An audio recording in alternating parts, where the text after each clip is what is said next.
Mayong adlaw, sikop sa National Bureau of Investigation kon NBI Region 11 adlaw nga Martes, Hulyo 9. Ang 21 anyos nga Chinese nga lalaki human matud pa na meke kini og mga dokumento aron mo apply og passport diha sa Department of Foreign Affairs kon DFA.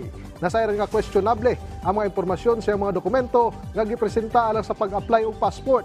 Ang mga lalaki nga naila sa pangalan nga Hengson Limosnero. Tuig 2013 pa niabot kini sa nasud. Nag-file usab kini og late registration sa iyang birth certificate diha sa Santa Cruz, Davao del Sur. Aduna usab kini gihuptan nga mga government ID sama sa national ID o driver's license. Sukad nga nadakpan ang maong lalaki, ang inahan pa lamang nining nakaistorya sa mga otoridad pinaagi sa telepono. Ginasuta pa sa NBI 11 kung usaba kini kakaso sa identity theft sanglit nasayran nga Chinese nga pangalan sa maong dinakpan. Kasong paglapas sa passport law with falsification of public documents, concealing true name ang kasong atubangon sa maong dinakpan. From the immigration, but meron kaming ginawang investigation kahapon and we found out that he is really a Chinese national. In fact, mga pangalan nakuha na namin. Itong birth certificate niya, alam na namin na falsified to, hindi totoo mga information.